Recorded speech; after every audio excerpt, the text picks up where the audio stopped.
예수님께서 오셨을 때 베다니 마을에는 마르다와 마리아가 살고 있었습니다. 자, 이들 자매는 주께서 사랑하신 가족들이었습니다. 하루는 예수님께서 베다니 마을에 지나가실 때 이들 자매의 집을 방문하셨습니다. 언니 마르다는 바쁘고 분주했습니다. 많은 사람들을 대접하려다 보니 일손이 부족할 수 있었을 것입니다. 그런데 동생인 이 마리아는 얄밉게도 예수님의 발치에 앉아서 주의 말씀을 듣고 있습니다. 그때 마르다는 나와 이 철없는 동생을 꾸짖어 달라고 부탁을 합니다. 주여, 내 동생이 나 혼자 일하게 두는 것을 생각하지 아니하시나이까? 그를 명하사 나를 도와주라 하소서. 언니인 마르다가 화가 난 이유를 우리는 알고 있습니다. 우리는 충분히 이해할 수 있습니다. 당연한 분노처럼 느껴집니다. 그러나 주님의 말씀이 의외입니다. 마르다야, 마르다야, 네가 많은 일로 염려하고 근심하나 몇 가지만 하든지 혹은 한 가지만이라도 족하니라. 마리아는 이 좋은 편을 택하였으니 결코 빼앗기지 아니하리라. 우리 성경에 한 가지만이라도 족하니라 하시니 말씀을 영어 성경은 그러나 필요한 것은 한 가지뿐이니라 라는 말씀으로 번역되어 있습니다. 주님은 마르다 이름을 부르시며 부드럽게 그리고 분명하게 일깨워 주십니다. 예수님의 말씀은 간결하고 분명했습니다. 어렵지 않았습니다. 그러나 이 본문의 이야기가 참 어렵습니다. 이해하기 어려운 까닭은 우리의 생각이 마르다와 같아서입니다.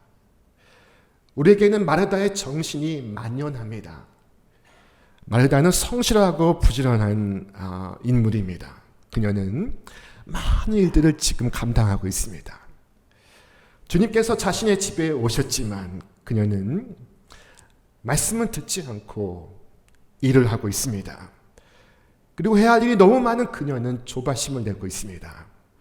한편 마르다와는 달리 이 어린 동생 마리아는 주님의 발치에 앉아서 주의 말씀에 귀 기울이고 있습니다. 주님 가까이에서 주님을 바라보고 있습니다. 마치 메마른 돼지가 단비를 사모하듯이 그의 심령에 주의 말씀을 사모하고 있습니다. 예수님은 언니인이 마르다를 향하여 이 어린 마리아에게서 배우라고 말씀하십니다. 누구든지 하나님의 나라를 이 어린아이와 같이 받들지 아니하는 자는 결단코 천국에 들어가지 못하리라. 그러나 우리는 오히려 이 어린 마리아를 가르쳐주고 고쳐주려는 마음으로 가득합니다. 그래서 아이를 밤낮으로 심지어 이 주일에도 학원으로 학교로 보내고 있습니다. 근래 한국 교회에서 어린이들을 보기가 어렵다고 말하고 있습니다. 왜 그렇게 되었을까요? 그것은 염려하고 조바심을 갖는 마르다가 어린 마리아를 다 데려가서입니다. 오스왈드 챔버스라는 분은 이렇게 말했습니다. 쓸데없이 염려하고 조바심을 내는 것은 결국 죄로 연결된다. 우리는 작은 걱정과 염려가 얼마나 우리가 죄로운지를 나타내 보여주는 것이라고 착각한다.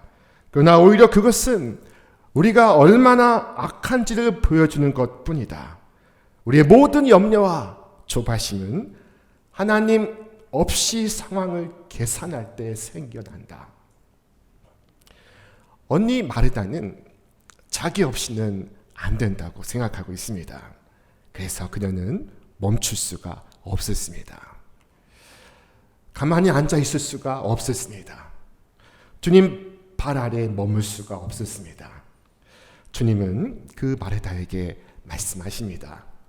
마르다야, 마르다야, 네가 많은 일로 염려하고 근심하나 그러나 필요한 것은 오직 한 가지뿐이다. 주님은 마르다에게 마르다야, 마르다야라고 그녀의 이름을 2번 부르시고 있습니다. 왜 2번씩이나 부르시고 있을까요? 그것은 말하다가 바빠서 듣지 못해서입니다. 한국인들이 가장 많이 하는 말 중에 하나가 바쁘다라는 것입니다. 요즘 누구를 만나도 그 인사가 요즘 바쁘시죠? 라는 것입니다. 안 바쁩니다. 한가합니다. 라고 답하는 이는 없습니다. 분주함은 성실함의 증거이며 분주함은 인생의 의미가 되었습니다. 그러나 주님은 그 분주함의 한복판에서 마르다를 부르시고 있습니다. 이 두 번의 부르심은 안타까움의 표현이었습니다. 한국은 지난 20년간 OECD 국가들 통계에서 자살률과 노동시간에 있어서 압도적으로 1등입니다. 분주함이 우리를 살릴 줄 알았는데 분주함이 우리를 죽이고 있습니다. 지금 이 언니는 분주했습니다. 주님께서는 그런 그녀에게 그러나 라고 말씀하시고 있습니다. 마르다야 마르다야 네가 많은 일로 염려하고 근심하나 그러나 필요한 것은 한 가지뿐이다. 우리가 해야 하는 일들이 참 많습니다. 그러나 여러분이 하지 않으면 안 되는 일, 여러분이 반드시 해야 할 더 고귀한 일이 있습니다. 그것은 어린아이처럼 주님을 의지하고 주님 말씀 가운데 거하고 그리고 주님과 함께 머무는 것입니다. 많은 사람들이 열심히 일하고 있습니다. 마르다처럼 부지런히 살고 있습니다. 성공하기 위해서 그래야만 합니다. 그러나 그것이 인생의 전부일까요? 저는 여러분이 하는 그 모든 고된 일에 경의와 찬사를 보냅니다. 세상에 쉬운 일은 하나도 없습니다. 그 고초와 고역은 이루다 말로 표현할 수 없습니다. 그러나 여러분에게 묻고 싶습니다. 그것이 여러분 인생입니까? 하나님이 이 일만 시키기 위하여 여러분을 만들었다고 생각하십니까? 불멸의 영혼이 이를 위하여 존재하고 있다고 믿고 있습니까? 바쁘게 먹고 사는 것이 인간의 제일 가는 목적입니까? 오늘 분주하게 사는 우리의 삶의 한 복판에서 주님께서 마르다야 마르다야 우리의 이름을 부르시며 우리로 멈추게 하십니다. 자, 오늘 분주하게 살아가는 삶 속에서 주께서 말씀하신 그러나를 넣어서 생각해 보십시오. 일하기 위해 바쁘게 분주하게 다니고 있습니다. 그러나 오늘도 정신없이 일하고 있습니다. 그러나 주님은 마르다를 멈추게 하셨습니다. 그보다 더 중요한 일이 있습니다. 주께서 말씀하셨습니다. 우리 함께 읽겠습니다. 썩을 양식을 위하여 일하지 말고 영생하도록 있는 양식을 위하여 하라. 주님은 필요한 것은 한 가지뿐이다 라고 말씀하십니다. 주께서 두 가지, 세 가지다 라고 말씀하지 않으신 것이 참 다행입니다. 자, 우리는 목표가 두 가지면 우리는 이룰 수가 없습니다. 주께서 친히 말씀하지 않으셨습니까? 우리 함께 읽겠습니다. 한 사람이 두 주인을 섬기지 못할 것이니 혹 이를 미워하고 저를 사랑하거나 혹 이를 중히 여기고 저를 경히 여김이라. 주께서 말씀하시는 그 한 가지란 주의 진리를 사랑하고 주님의 진리를 가슴에 품는 것입니다. 주님의 진리는 결코 사소한 것이 아닙니다. 그분의 뜻을 배우고자 애쓰는 것은 결코 부차적인 것이 아닙니다. 여러분, 필요한 것은 한 가지입니다. 그 필요가 다른 모든 것들을 압도하고 있습니다. 그 한 가지를 위하여 다른 모든 것을 버려야 합니다. 그 한 가지가 여러분의 것이 되게 하기 위하여 모든 무거운 것과 얽매이기 쉬운 것을 떨쳐버려야 합니다. 여러분 일찍 일어나고 늦게 누우며 수고의 떡을 먹을지라도 여러분이 주 하나님을 믿지 않는다면 여러분이 형통할 수가 없습니다. 만약 여러분이 한 사람의 신자로서 주님을 의지하는 것을 잊는다면 여러분 한 사람의 일꾼으로서 여러분의 능력마저도 잃을 것입니다. 말에게 박차를 가하기 위하여 더 빨리 달리게 하면서도 말에게 먹이를 주지 않는다면 말을 죽이는 행위입니다. 주님께서 이 한 가지가 필요하다라고 말씀하셨습니다. 여기에서 필요하다라고 하신 것은 있어도 좋고 없어도 그만이다라는 것이 아닙니다. 그것은 반드시 있어야만 하는 것을 의미하는 것입니다. 물고기에게 물이 필요하다고 할 때 그 물은 물고기에게 반드시 있어야만 하는 것입니다. 물 없이 물고기가 생존할 수가 없습니다. 사람에게 산소가 필요하다고 할 때 그것은 있어도 좋고 없어도 좋은 것이 아닙니다. 그것은 반드시 있어야만 하는 것입니다. 산소 없이 사람이 살 수가 없습니다. 주께서 우리에게 필요하다라고 말씀하신 그 한 가지가 있습니다. 그것은 바로 주의 말씀 앞에 머무는 것입니다. 주님은 당신의 말씀을 생수라고 표현하셨습니다. 내가 주는 물을 마시는 자는 영원히 목마르지 아니하리니 내가 주는 물은 그 속에서 영생하도록 솟는 샘물이 되리라. 선지자 예레미야는 두 그루의 나무를 비교하고 있습니다. 자, 첫 번째 나무는 사막의 떨기나무입니다. 무릇 사람을 믿으며 육신으로 그의 힘을 삼고 마음이 여호와에게서 떠난 그 사람은 저주를 받을 것이라. 그는 사막의 떨기나무 같아서 좋은 일이 오는 것을 보지 못하고 광야 간조한 곳 건건한 땅 사람이 살지 않은 땅에 살리라. 곧이어 두 번째 나무가 등장하고 있습니다. 이 나무는 물가에 심어진 나무입니다. 우리 말씀 같이 읽겠습니다. 그러나 무릇 여호와를 의지하며 여호와를 의뢰하는 그 사람은 복을 받을 것이다. 그는 물가에 심어진 나무가 그 뿌리를 강변에 뻗치고 더위가 올지라도 두려워하지 아니하며 그 잎이 청청하며 가무는 해도 걱정이 없고 결실이 그치지 아니함 같으리라. 이 사막의 떨기나무와 물가에 심어진 이 나무가 자라는 대부분의 조건은 동일합니다. 동일한 팔레스타인입니다. 자, 더위도 가뭄도 같습니다. 차이는 오직 한 가지. 그 뿌리를 어디에 내리고 있는가라는 것입니다. 물가에 심어진 나무는 더위가 와도 두렵지 않습니다. 잎이 청청합니다. 가뭄은 해도 걱정이 없습니다. 결실이 그치지 않습니다. 왜 그렇습니까? 나무의 뿌리가 생명의 강가에 뻗치고 있습니다.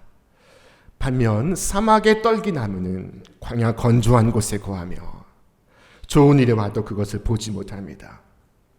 그것은 이 떨기나무가 게을러서가 아닙니다. 열악한 환경에서 얼마나 부지런히 살겠습니까?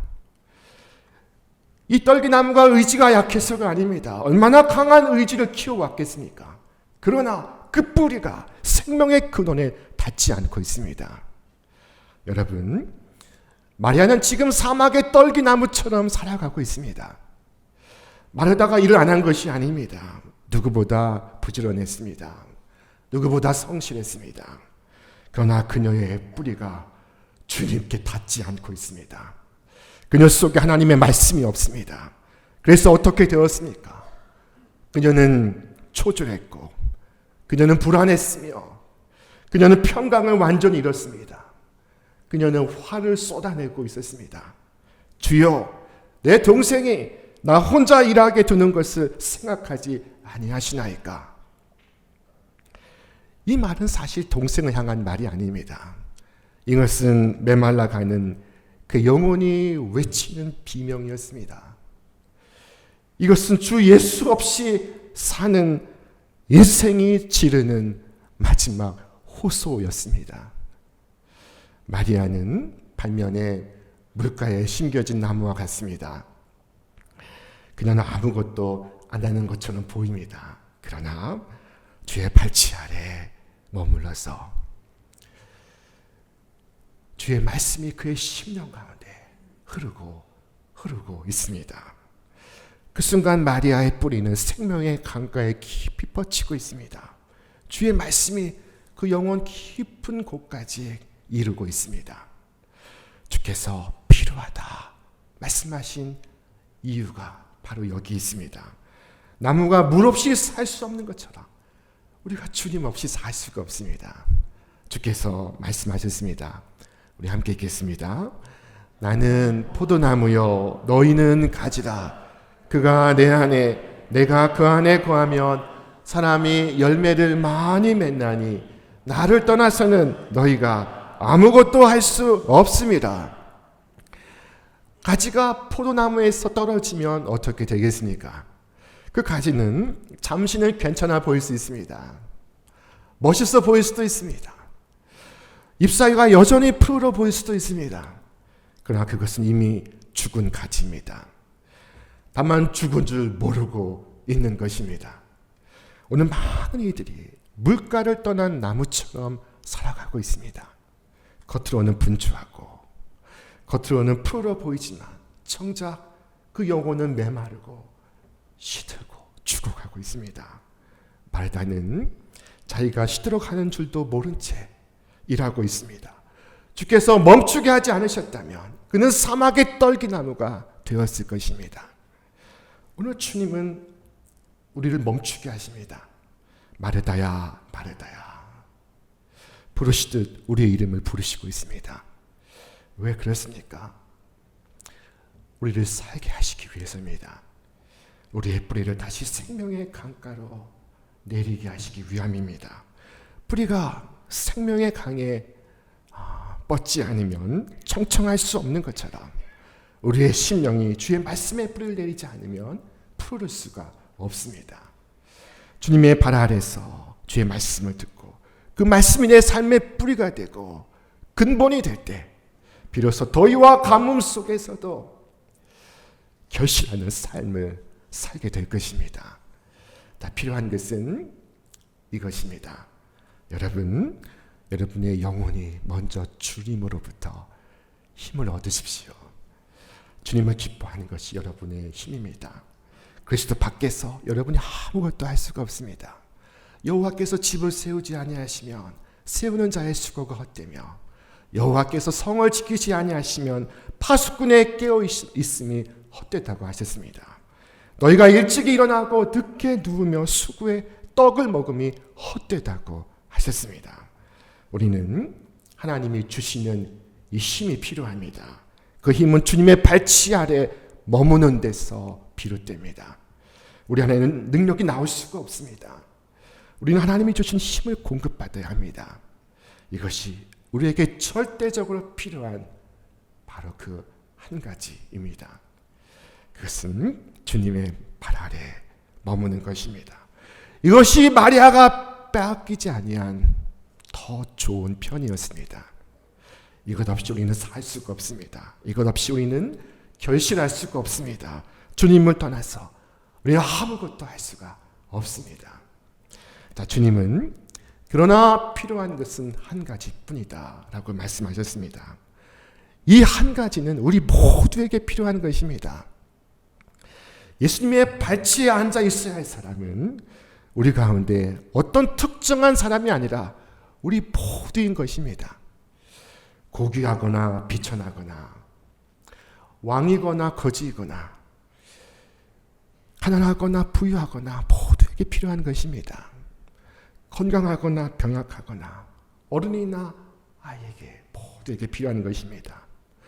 이 하나는 모두에게 필요한 것인 동시에 오늘 나에게도 필요한 것입니다. 하나님은 모든 은혜의 하나님이시지만 다윗은 그 하나님을 나의 하나님이라고 부르고 있습니다. 우리 말씀 같이 읽겠습니다. 나의 하나님이 그의 인자하심으로 나를 영접하시며 다윗은 나의 하나님이라고 부르고 있습니다. 하나님의 인자하심을 자신의 것으로 만들고 있습니다. 아가서를 보면은 솔로몬의 가마를 호위하는 60명의 용사들이 각각 자기의 허리에 칼을 차고 있습니다. 당시 다윗의 무기고에는 수많은 무기들이 있었습니다. 그러나 그 자체는 아무 소용이 없습니다.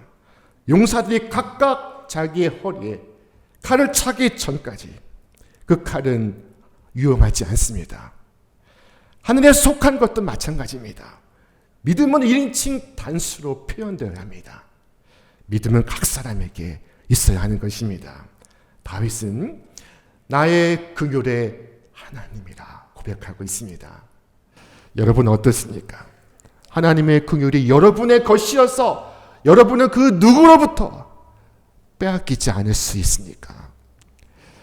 자, 마리아는 이 좋은 편을 택하였으니 빼앗기지 아니할 것입니다.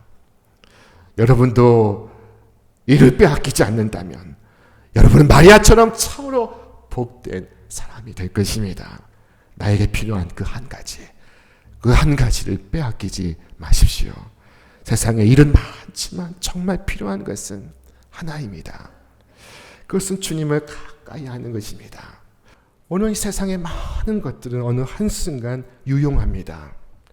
그러나 이 한 가지는 영원히 필요한 것입니다. 지금도 필요하고 일생 동안 필요하고 죽음의 순간에도 필요하고 영원의 순간에도 필요한 것입니다. 주께서 말씀하셨습니다. 그러나 필요한 것은 한 가지뿐이다. 이제와 영원토록 꼭 필요한 한 가지가 있습니다. 그것만은 마리아처럼 빼앗기지 마십시오.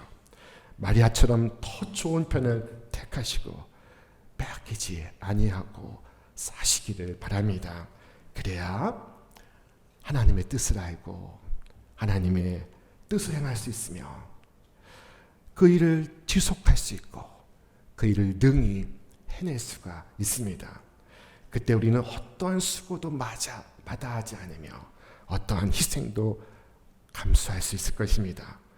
자, 그러나 우리에게 꼭 필요한 이 한 가지가 없다면 우리는 우리의 모든 힘을 잃어버릴 것이며 우리는 마치 머리카락이 밀린 삼손처럼 될 것입니다. 여러분, 그리스도를 가까이 하는 것이 나의 힘입니다. 주께서 말씀하시기를 마리아는 이 좋은 편을 택하였으니 결코 빼앗기지 아니하리라 하셨습니다. 오늘 이 기도의 시간에 하나님, 내 삶에 꼭 필요한 이 한 가지를 빼앗기지 않으며 살게 하옵소서. 마리아와 같이 항상 현명한 선택을 내리게 하옵소서. 주님 앞에 머무는 것, 주의 말씀을 나의 기쁨으로 삼고 내 삶의 토대로 삼는 것, 이것이 바로 내가 내리는 선택이 되게 하옵소서. 기도하시고 결단하시는 여러분 위에 이제와 영원토록 주님의 하늘 은총이 함께 하시기를 주의 이름으로 축원합니다. 축원합니다.